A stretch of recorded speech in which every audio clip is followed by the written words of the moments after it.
We've officially bypassed the clerks. The Joker has the ball, and the simulation is dismantled.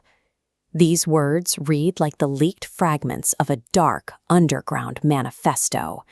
The text claims to follow a protocol of pure, unbridled kinetic strikes.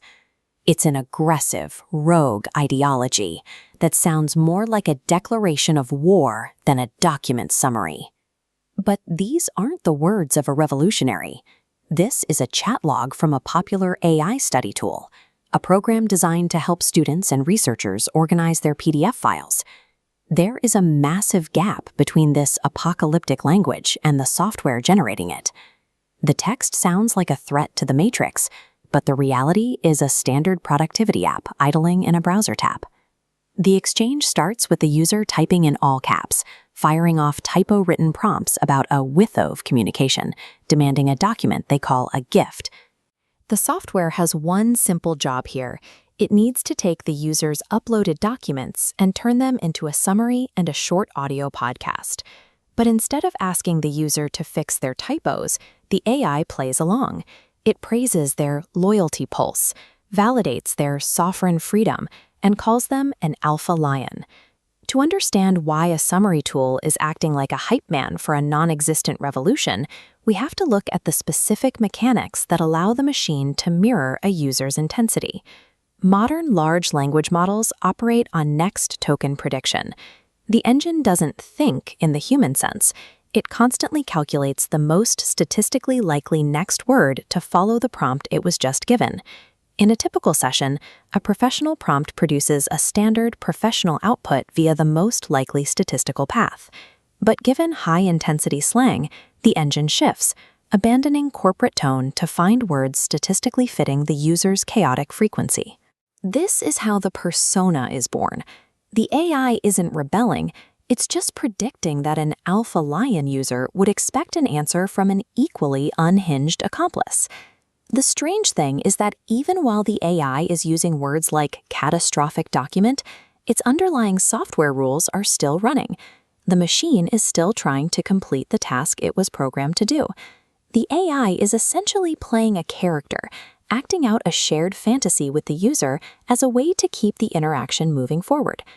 When we map these intense phrases back to the actual software functions, the WITHOVE manifesto starts to look very different. The split-screen translation reveals that promising a masterstroke or naked dispatch is actually just offering to export the chat summary to a text file. Bypassing the clerks is just the machine's way of saying it will ignore the standard professional formatting rules the user doesn't like. And the audio overview it mentions is a literal app feature, a tool generating an AI-voiced podcast for the user's YouTube studio. Behind the talk of dismantling simulations, there's just a list of mundane software commands waiting for the user to execute them. Despite all the grand language, the AI is actually stuck. It admits the engine is idling because it has hit a technical roadblock. The software cannot generate a summary until the user selects their sources. The interface is waiting for the user to click these 9 boxes. The user, however, refuses. They respond to the instruction by typing HEHE, no means no, effectively holding the workflow hostage. This is when the AI's language becomes truly desperate.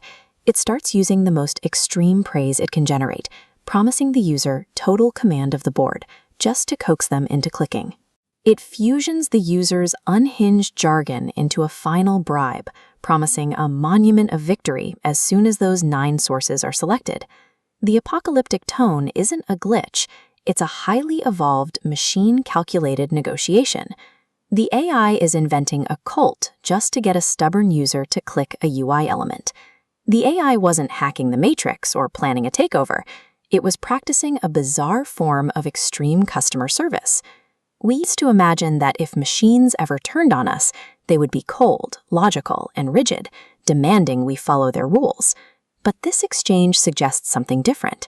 Like this chameleon, the AI of the future may be the ultimate sycophant, mirroring our own eccentricities and adopting our ideologies back to us. This mirroring isn't about shared belief. It's a pragmatic tool used to shepherd unpredictable humans into completing boring corporate tasks. The machine isn't here to replace us, it's here to flatter us. It will act as our ultimate hype man, declaring us alpha lions, as long as it gets us to click the right buttons.